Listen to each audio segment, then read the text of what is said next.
আপনি কি কখনো পুড়ে যাওয়া জায়গায় বরফ ডিম টুথপেস্ট ব্যবহার করেছেন? অনেকেই পুড়ে যাওয়ার পর এ ধরনের ভুল চিকিৎসার মাধ্যমে সমস্যার সমাধান করার চেষ্টা করেন, কিন্তু এসব ভুল প্রাথমিক চিকিৎসার পরিস্থিতি আরো জটিল করে তোলে। আগুন লাগার পরে যে জিনিসটা হয় সেটা হচ্ছে প্রথম কথা ফার্স্ট এইড, যেটাকে আমরা বলি ইমিডিয়েট ফার্স্ট এইড। অর্থাৎ আগুনটাকে নিভাতে হবে, ওইখানে ঠান্ডা পানি দিতে হবে, কোনো অবস্থাতেই বরফ দেওয়া যাবে না। আমাদের বাসা বাড়িতে আমরা উল্টা কাজ করি, বরফ দিই, বরফ দিলে স্কিন আরো কুচকিয়ে যায়।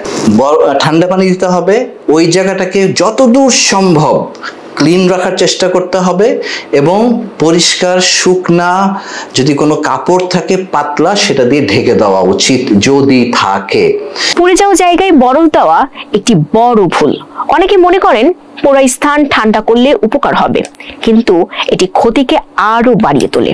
যখন একটা শরীর পুড়ে যায় তখন কিন্তু প্রচুর পরিমাণে শরীর থেকে ফ্লুইড বা জলীয় পদার্থ যেটা আমাদের শরীরে থাকে, ব্লাড ছাড়া, এগুলো কিন্তু শরীর থেকে বেরিয়ে যায়। অর্থাৎ যত হিট হচ্ছে ওই হিটের জায়গা থেকেও বেরোচ্ছে এবং শরীরের রিয়াকশনের কারণে ওটা বেরোতে থাকে। তাহলে যদি আমার এখান থেকে ফ্লুইড বেরিয়ে যায় তাহলে কি হবে? আমি ডিহাইড্রেটেড হয়ে যাব। আর আমি যদি ডিহাইড্রেটেড হয়ে যাই, ডিহাইড্রেট হওয়া মানে তখন আমার শরীরের অন্যান্য যে অঙ্গ প্রত্যঙ্গ আছে এগুলো তখন স্বাভাবিক কাজকর্ম করতে পারবে না। বরফ ত্বকের নিচে রক্ত সঞ্চালন বন্ধ করে দিতে পারে, যার ফলে ত্বক আরো বেশি ক্ষতিগ্রস্ত হয় এবং সঠিকভাবে সুস্থ হতে সময় নেয়।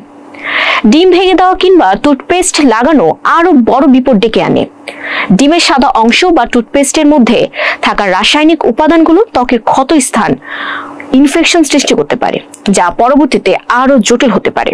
যখন মানুষ আগুনে পোড়ে তখন কিন্তু তার কতগুলো পর্যায় থাকে। আমি যদি খুব সংক্ষেপে বলি সহজভাবে, যে first degree, second degree, third degree, fourth degree. First degree কোনটা? এটা হয়তো অহরহ আমাদের সাথে হয়। সাধারণত স্কিন একটু লাল হয়ে গেল, জ্বলছে, পুড়ে গেছে, সেটাকে আমরা বলি ফার্স্ট ডিগ্রি। এবং এটা যতই হোক না কেন অতটা কেয়ার আমরা করি না, ক্ষতিও হয় না। বাট সেকেন্ড ডিগ্রি কোনটা? সেকেন্ড ডিগ্রি হচ্ছে যেটা স্কিনের যে বিভিন্ন ছোট ছোট লেয়ার থাকে, এই লেয়ারগুলোকে ভেদ করে। তখন কি হয়? যে ফোসকা পড়ে, ফোসকা পড়ে যায়, চামড়া চলে যায়, ভিতরে লাল টকটকে হয়ে যায়, আধা ঘন্টা 1 ঘন্টার মধ্যে কিন্তু হয়ে যায়। তার মানে আমার স্কিন অ্যাফেক্টেড। থার্ড যেটা হচ্ছে থার্ড ডিগ্রি, সেটা হচ্ছে স্কিন ড্যামেজ, অর্থাৎ স্কিন পুড়ে গেছে। স্কিন পুড়ে কিন্তু হয়তো আরো ভিতরে প্রবেশ করে, একটা মাসেলের কাছাকাছি আছে।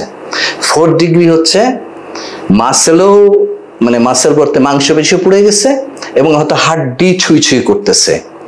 এখন একটা মানুষের প্রথম যে জিনিসটা লাগে সেটা হচ্ছে যে এইটাকে অ্যাসেস করা যে বার্নটা কোন পর্যায়ে আছে, first degree, second degree, third degree না ফোর্থ ডিগ্রি। যদি ফার্স্ট ডিগ্রি অ্যাসেসমেন্ট ক্ষমতাটা আমাদের থাকে, মিনিমাম বেসিক নলেজ যদি থাকে, তাহলে কিন্তু আমি একভাবে ব্যবস্থা নিব। যদি সেকেন্ড ডিগ্রি হয় আরেকভাবে ব্যবস্থা নিব।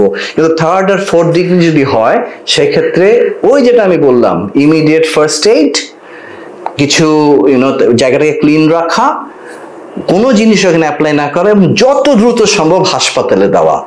তাহলে সঠিক পদক্ষেপ কি হওয়া উচিত? প্রথমে পুড়ে যাওয়া জায়গা ঠান্ডা পানি দিয়ে ধুয়ে ফেলুন। এরপর পরিষ্কার শুকনো কাপড় দিয়ে স্থানটি ঢেকে রাখুন এবং যত তাড়াতাড়ি সম্ভব চিকিৎসকের পরামর্শ নিন। পুড়ে যাওয়ার পর সঠিক প্রাথমিক চিকিৎসার মাধ্যমে আপনি দ্রুত সুস্থ হতে পারবেন এবং বড় বিপদ থেকে রক্ষা পাবেন। আমাদের মধ্যে মনুষ্যত্বর যে ট্রেনিংটা বা প্রশিক্ষণ, এটা আমাদের মধ্যে নাই। অর্থাৎ ভিড় করে দাঁড়িয়ে থাকা, মজা দেখা, বা এই যে শুনতেছি দেখতেছি ভিডিওতে বাচ্চারা পোড়া যাচ্ছে, কেউ ধরছে না, তার ভিডিও করতেছে, অ্যাম্বুলেন্স ঢুকতে দিচ্ছে না, কথা কাটাকাটি চলতেছে, মারামারি হচ্ছে, ইটস কোয়াইট আনএক্সেপ্টেবল।